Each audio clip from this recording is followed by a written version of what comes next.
meeting on Monday, April 25th. The Board of Education makes available at least one current copy of the Open Meetings Act, which is posted on the west wall of the meeting room and accessible to members of the public. Do I have a motion to approve the agenda? I move that the Board of Education of District 15 approve the agenda as presented. Second? Second. All those in favor say aye. Aye. Opposed?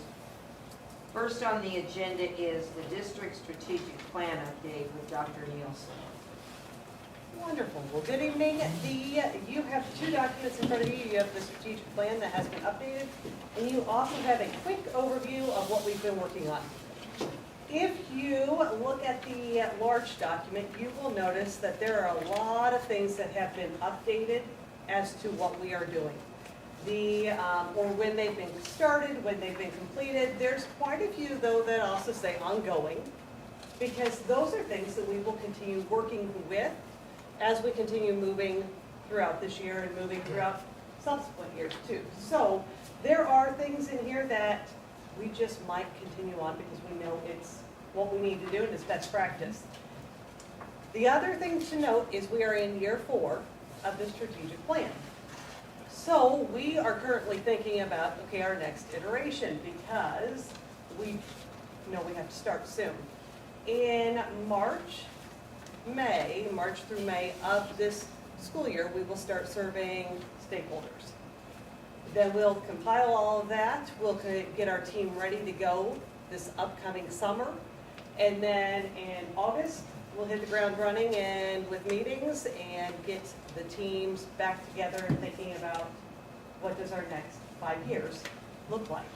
So we've got a lot of work, but I will tell you what's great about this strategic plan is we've already done a lot of work. There are a ton of things that we have started, completed, or started, and we've got the process in place and we're just rolling with it. On the sheet in front of you, the small document, the 2-pager, you can see there are a couple things that I just want to highlight. So strategy 1, action plan 2, as we look at that, that's really about designing, developing, implementing new and existing buildings and technology infrastructure that are adaptable to new curriculum and instruction involving needs of individuals and communities. One of the things that we are putting on here too is our safety and security training and drills. That is part of that action plan too. On October 20th, in conjunction with a lot of local and state entities, we're looking at creating kind of a safety behavioral health day. So where we will reach that goal that we have to provide behavioral health training to our staff, but we'll also infuse some safety training where it might be tabletop exercises that our teachers are going through. The other thing is we are working with the Ashland Police Department and other entities to have them and help them by providing a facility so that they can conduct drills within our buildings. The one thing is we're separating our staff from what they are doing because of the trauma that we can maybe see if we would have an active shooter drill that our staff may experience or students may experience or people on our team might experience. But we still want to provide the opportunities for the Ashland Police Department, the Ashland Fire and Rescue, the state patrol, our sheriff's department. So there are some things that we are continuing to work with, and we'll keep you updated on those. As we look at strategy 2, social emotional learning into the regular operations of the school. As you look at that strategy 2 action plan 1, the one thing that I want to look at is addressing systematic approaches to addressing reading and mental health. And we are providing words training to all of our preschool through 5th grade teachers. This is really helping our students, helping our teachers, give our teachers the tools to help our students read on grade level. Because we know if they can read, and achieve on grade level, then we're confident about who they are. So that is one of the things that we are doing. The last year, we also implemented a school-based mental health counselor and program for all PK through 5 students. That went well. We're in year 2 of that grant. And after year 2, that grant goes away, so we are starting to look at next steps because we have seen some great things with that piece. Looking down to strategy 3, one of the things that we are looking to, we've gone to a lot of career fairs. We also added winter weather days where we paid classified staff members And then we're adding the sick leave this year, so we are looking at those retention efforts because we know retention is huge. But the other piece that we're doing is that Leadership Academy, exploring leadership academies to build succession plans for leadership positions. Not only do we have administrative level, but we do have teacher leadership positions, and we want to continue to build our teachers, our staff, so that we have leaders who can step right in and not miss a beat. The other thing, the last bullet on there, and this really falls in strategy 3, but it also falls in strategy 4, and you can kind of see it in strategy 5 too, is that continuing to provide training for K-5 staff on navigating PLC. Question number 4, which is how do we, or the 4 questions of the PLC, and especially the 3rd and the 4th, how do we help students who are not there, and how do we help students who are there, and really diving deeper into the data and looking at how does data drive my instruction.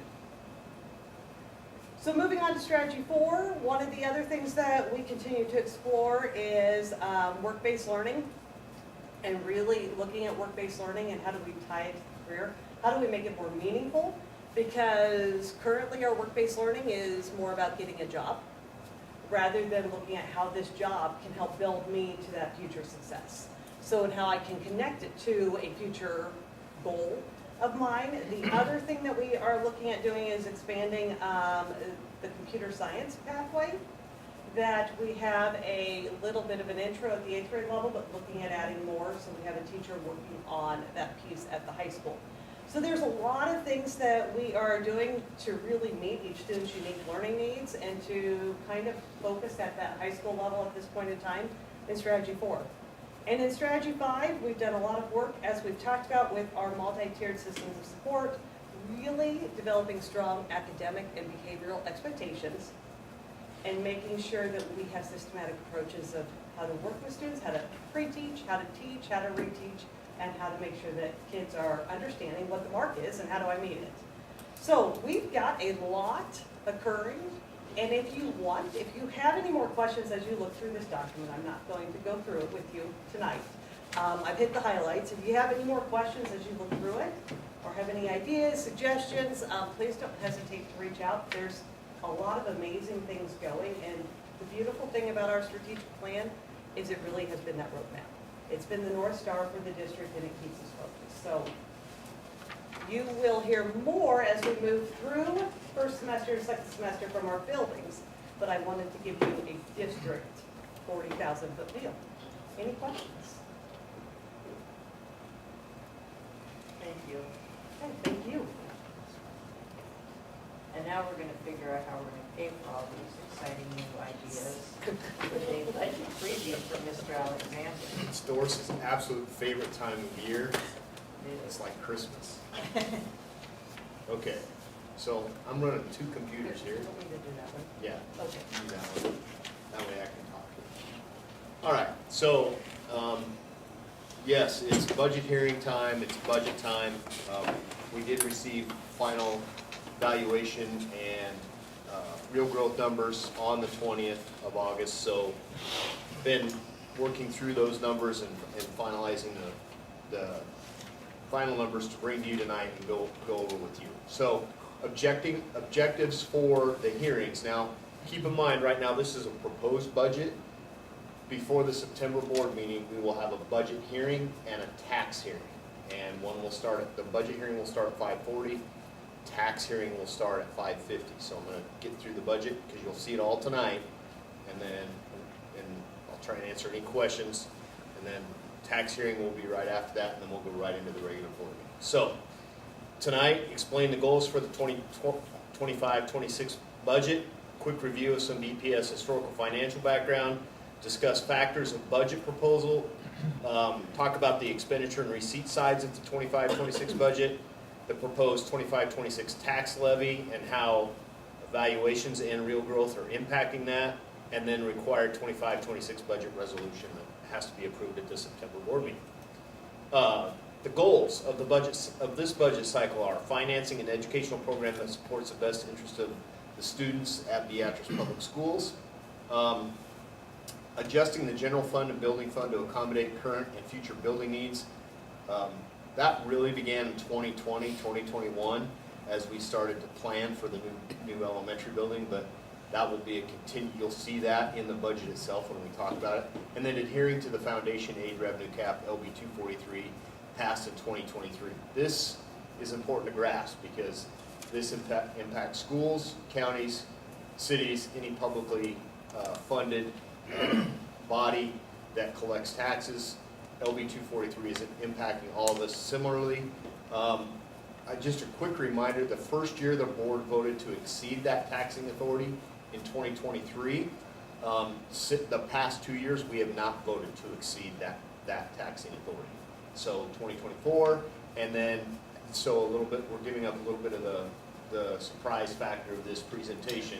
In 2025, we believe that, I believe and have met with Eric about it, I don't think there's any reason why we should have to ask for that taxing authority above and beyond what we're provided by the state at this point. So, some quick demographic information. This is our enrollment history, 2024-25.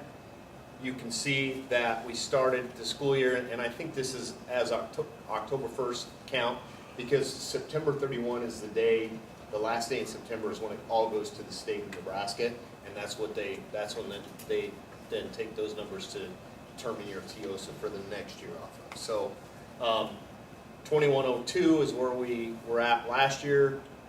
We are currently, as of August 22nd, we finally got all the way through online enrollment. We're at 2112. So that's good news. So when we start talking about school funding, we start talking about TIOSA, the Tax Equity Educational Opportunity Support Act.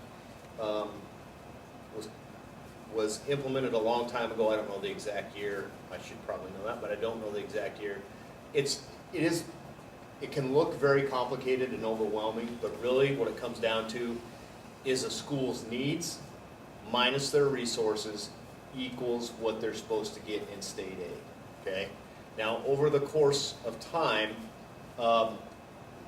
there has been adjustments to the TIOSA formula that have impacted that state aid supplement, and we'll talk about those in a minute. But so on the needs side, it's basic fall membership and basic funding adjustments and allowances. You can see the list of adjustments and allowances underneath of that. Under resources, it's the adjusted valuation times the local effort rate. Now there should be another thing added in there, which is real growth because of LB 243, but that hasn't been updated yet. And you can see the factors that impact the resources over there. So it's really not as difficult as everybody makes it sound, or people want to make it sound that don't understand it. It really comes down to needs minus resources. So what does a school need? What are their resources to fit their needs? And then the state makes up the difference between those resources, okay? TIOSA started in 1990. Thank you. No, not 1990. It was way before that. The TIOSA rule, the formula, wasn't No. that 1990? No, it was way before that. It's been in place since 70 something? 70. Okay. Yeah, 70 something. So, state aid, historically, I'm sorry, I'm better standing up than that. This graph shows you what's happened to state aid. This goes clear back to 2005, 2006. Okay, and you can see how the state, the commitment to, this isn't just this is Beatrice Public Schools, but this graph probably represents a lot of the state, a lot of schools in the state. In 2010-11, the state recognized that in the TIOSA formula, if they adjusted that local effort rate on the resource side, then that would determine how much of the property taxes were being collected at the local level, or how much the local taxpayer had to pay. So that's kind of that's an important year, because then you can see after they discovered that and made that change in the TIOSA formula, state aid started to drop. And we are not the only school, again, whose graph would look like this. So again, 23-24, you can see we were up just a little bit. That's because two reasons. We had the new school, 2-year new school adjustment, allowance on the resource side of things, so we were getting an extra bump, 20% one year, 10% the next year, to help with the new school. But now you can see what's happened in 25, 26, where that's gone, so our state aid has gone back down, okay? You can also see what's happened to land valuations. So it's not rocket science. It's very, and it can't be denied, it's very easy to understand that when valuations go up, state aid goes down. And that, until that is fixed or changed, that's how it's gonna work. And it can be done. There's been proposals made. Okay, so the next thing you'll see is the hearing notice, which will be in the newspaper. And the hearing notice really just explains the general fund budget of expenditures. It explains all the fund budget of expenditures, and is a public notice to estimate, it is simply an estimate to allow the district to expend unused budget authority for future years and reflects anticipated expenditures. I think that's a key factor to all this, is that the budget is an anticipation of, based on historical trends of what you're going to spend. So it's a guess. It really is a guess off of previous history. And there is data we try and use to make accurate guesses, but it really is a guess. Okay, so the special budget hearing notice will look like this. These numbers, 23, 24, are actual numbers off of the audit. So these numbers actually come from the audit. These are guesstimates of where we will end this year, 24, 25, and then what we're looking to budget for next year. Now, rule of thumb is budget higher for expenditures in case something happens, right? So you budget for your disbursements and transfers a little higher. Total available resources before property taxes, and then you throw in your property taxes. The real key to this sheet down here, this tells you general fund, depreciation fund, this shows all the funds. The real key is down here is the breakdown of property taxes. So it talks about two types of taxes that we have. We have the bonded purposes, so this is our quality capital purpose undertaking fund, all right? You'll see that right there. That's budgeted high this year. We have our bullet payment that's due, $1.7 million is due in December. So we have to make that payment. We have to have enough budget room to make that payment in December. So that's why it's budgeted high that way. So that amount is a bonded purpose. It does not count towards our taxing authority number. Non-bonded purposes are the general fund and the building fund. And that's $16,905,171. So our total tax asking, all inclusive, is $17,369,817. Okay? So how does that break down on the expenditure side of things and the revenue side of things? First, we'll talk about the expenditure side of things, because it really is calculated by the state. And we're given percentages that we can work with. So our total adjusted general budget of disbursements is based on a 3.5% certification growth by the NDE. So this year we're at $26,414,512. Our maximum availability for unused budget authority is $515,405. That brings us to $26,929,917. When you factor in our allowable SPED budget, which we can control, it's $7,850,000. That gets us to a total general fund operating expenditures of $34,779,917. So that's on the LC2. LC stands for lid computation document. Okay, so that's what that'll go into state. Now on the revenue side, so you see what we're budgeting to spend. We won't spend that amount of money, folks. There's no way we can spend that amount of money. On the revenue side of things, our beginning cash balance is about $8.5 million. That's estimated, and that's estimated because we don't always know what's in the county treasurer's balance that's at the courthouse. Our other revenues, so these are state and federal funds. Again, those are estimated. We have some idea, but we don't always know how those are going to come in or when they're going to come in. And sometimes we get surprises. We've seen those. 6.7 million.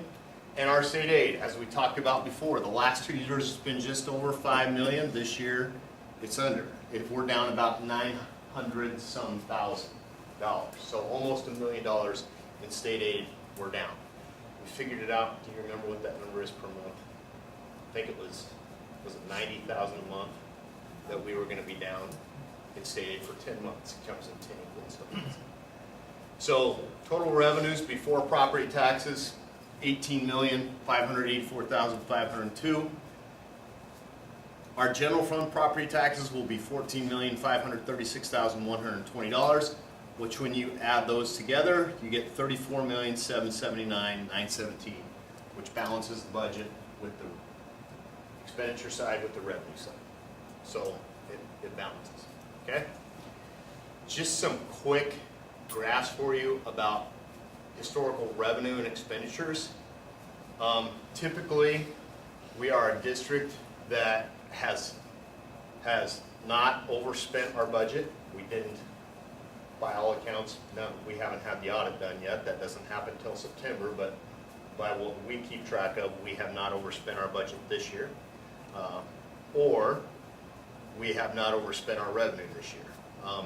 Sometimes that can happen where your revenue doesn't quite come in, and you'll see some of that at the end, but this year should be a year when we get to add the 25-26 year down there where you'll see the green line should be above the red line. So just some info.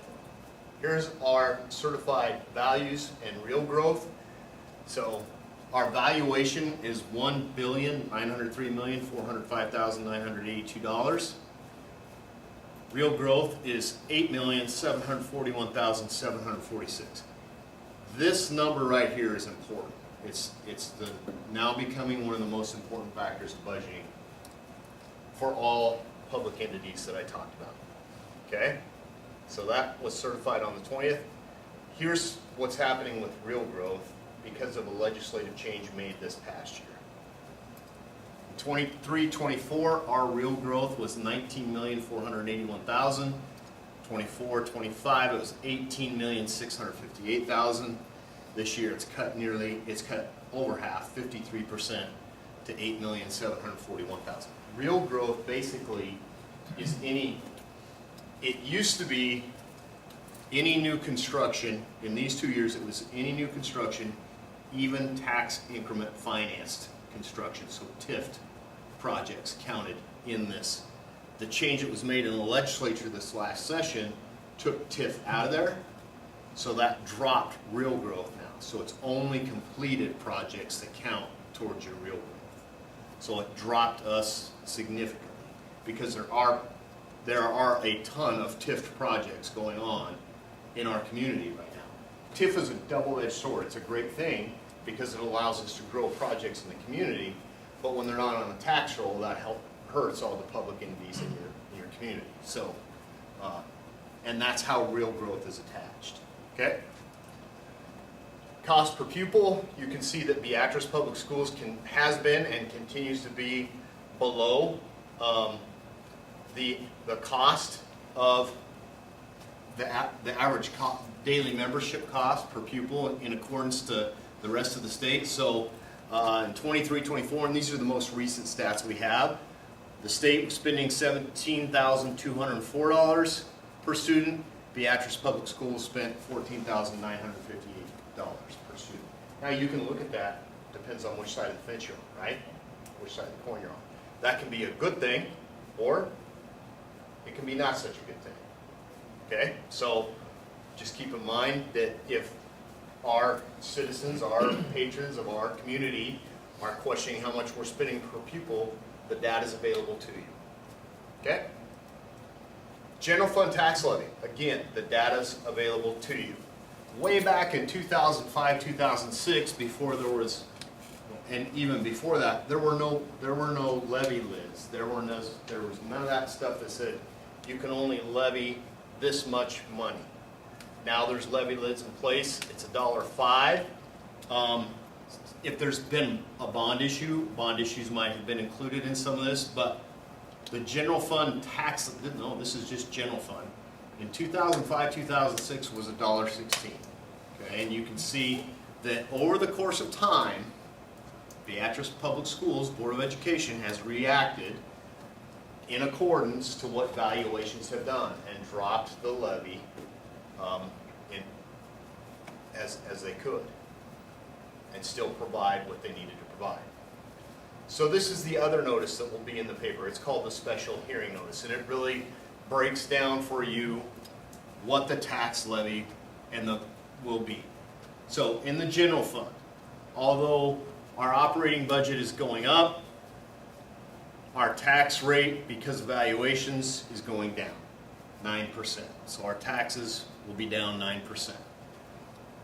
In the special building fund, and basically we're talking about three funds here: general fund, special building fund, QC Puff fund. Special building fund, we are budgeting more, but our tax rate is lower again because of valuations. Quality Capital Purpose Undertaking Fund, we are increasing that a little bit because we need to also make sure that we plan for that bullet payment that I mentioned earlier. So that budget is going up a lot, but it's because we have to make that payment. It's a 0% change. So there we go. In short, what does this all mean in comparison to last year? Last year in our general fund, we were taxing at 84 cents. This year we'll be taxing at 77 cents. Last year in the building fund, we were at 12.7 cents. This year we'll be at 11.6 cents. QC Puff, last year we were at 2.3 cents. This year we'll be at 2.4 cents. So our overall levy will go from 99.7 cents to 91.2 cents, or an 8.4 cent reduction. Okay? When you look at total tax dollars, last year, when we include the county treasurer's 1%, and that's something that's a little frustrating for us superintendents, because we miss out on $143,290. We collect it, but it goes to the county treasurer. Okay? That was last year. Our total tax request for the general fund was $14,329,044. Going right up toward our taxing authority this year, we're at $14,682,949. So that's a difference of $350,366 increase. The special building is up $83,232, which again, those two numbers make up what we can go to, our taxing authority can go to. Now, you as a board have the ability to exceed that authority if you want to, but for this year, I don't think it's necessary for you to do that. We're going to get there. We are going to get there. It's just, valuations were up enough that this year we didn't have to. So, in a year where valuations flatline and real growth flatlines or drops, like real growth dropped this year, and it's not going to go up. I wouldn't imagine next year. I don't know of any big things that are coming, so we can predict that probably coming in the next year we'll be in a position where we'll have to exceed taxing authority. This just shows you that tax collection doesn't always come out like you ask for. So because, and you can see every year since 2016-17, in the year that you ask for that amount of taxes, you don't necessarily get that full amount either. Now you will eventually, these will come in, but it's a matter of when you never. So just more data for you.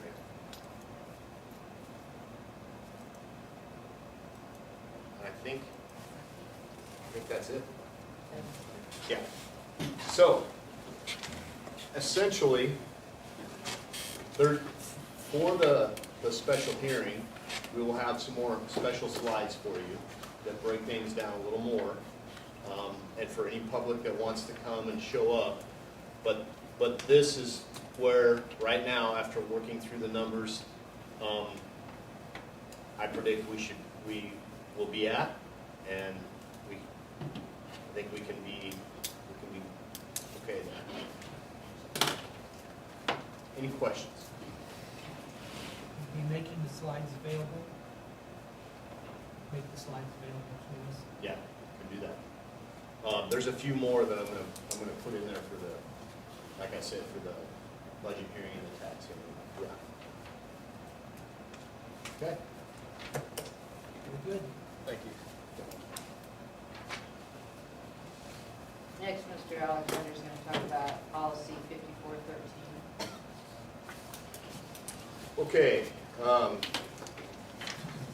so this policy, really, the reason we're bringing it to you is at the request of our local police department, could include Sheriff's Department, could include Department of Health and Human Services, DHHS.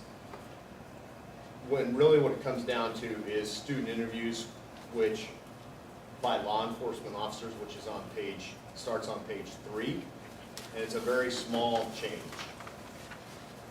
Currently, or previously, what has been in our board policy is that whenever law enforcement came in to interview a student about a child abuse or neglect case, it was always mandatory that a principal or school counselor be in that interview. Now, there's a couple of different reasons why, we've talked with our county attorney, we've talked with our chief of police, and we've also talked with our attorney. Why would we change that? Because it sounds like a good thing, right? Well, there's a couple reasons. One is it does provide another level of protection for our principals to not be in that interview if it's specifically about a child abuse or a neglect case. And that's because if they're in that interview, then they can be subpoenaed by the court or the opposing attorney to be put on the witness stand and asked what was said, or did they say anything, or did they ask any questions or anything. So it does create a level of protection for our principals to not have to be in there. But the other reason is because a lot of times, when we're talking about the very delicate things that we're talking about when it comes to child abuse, whatever type of child abuse that may be, and I'm not going to cover all those types of things, or neglect, or any other thing that might come up in that interview, sometimes students are a little bit reluctant to talk about those things with their principal or counselor in the room, just because they need to see that person on a daily basis. They get that shame feeling of, I don't want to say anything because I have to come to school tomorrow, and so it also comes down to that. And so they have asked us, will we consider putting this statement in there, that in the situation, an employee of Beatrice Public Schools should be present and or monitoring the interview in real time. So in other words, if they're coming in for a child abuse / neglect case, inform the principal ahead of time, this is what we're doing. It's probably best if you just monitor the interview from outside. They have that choice now instead of having to go by court policy and be in the interview.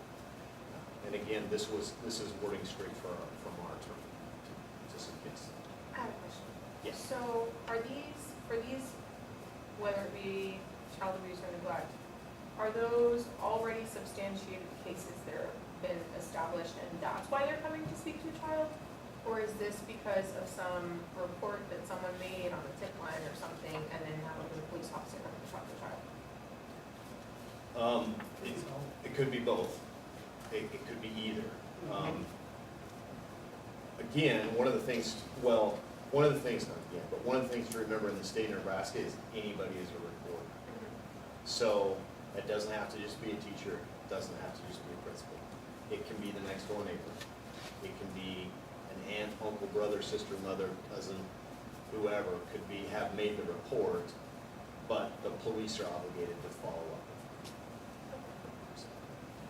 How often does something like this happen here?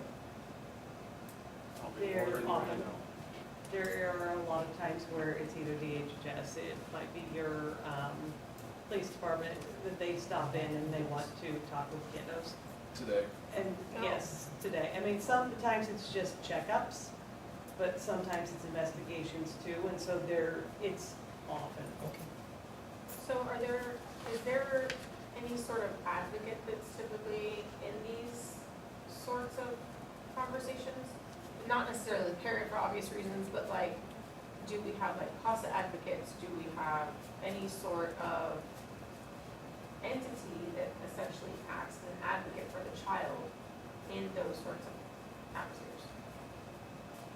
Or was that just the advocate at that point? That was just the end at that point So in then time. we're removing that, so then what are we replacing it with anything, or we're just removing it? We're just removing it at this point. But allowing them to monitor, so. Right. Yes. So that would mean that they But would they're stay. not hearing what They it can't- said. Yeah, that's, That was the idea that they're But not before they hearing. go into if I would go into the interview, for example, I might say, okay, you're okay to talk to them, or I might prompt the child in a manner that could be used against us as a district. against us as a district or against even the child too, and get the case dismissed when maybe there's valid concern. So that's the thing is, the administrators also and the counselors will touch base with the child too, because if the child says absolutely not, I want my administrator present, that administrator or that counselor will be present. So that child does have a voice as well. That's the one thing is, we aren't going to just let the child Sink or swim. sink or swim. We're also going to make sure that if the child wants us in there, absolutely. And that would be the case where they should be present. I mean, we'll say that that's what that child wants. Mhm.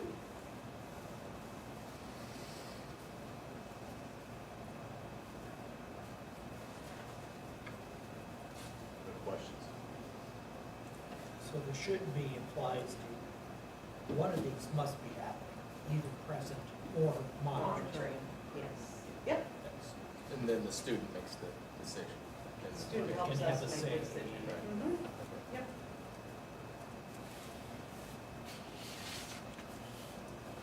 And it, as a former principal, and I would say our principals, there are times where it would have been easier to not be in there. And there are times where kids have requested that someone not be in there with them. So it is a situation where it gives us that layer of protection, but it also creates a more comfortable level for the student to actually be able to open up to the people that are protected. More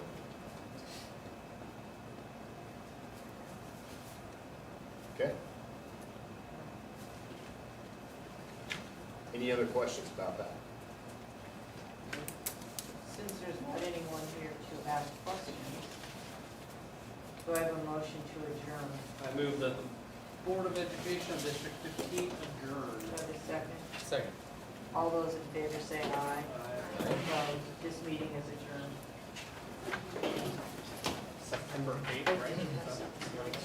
Yeah. Yes. So September 8th will be, and we'll send out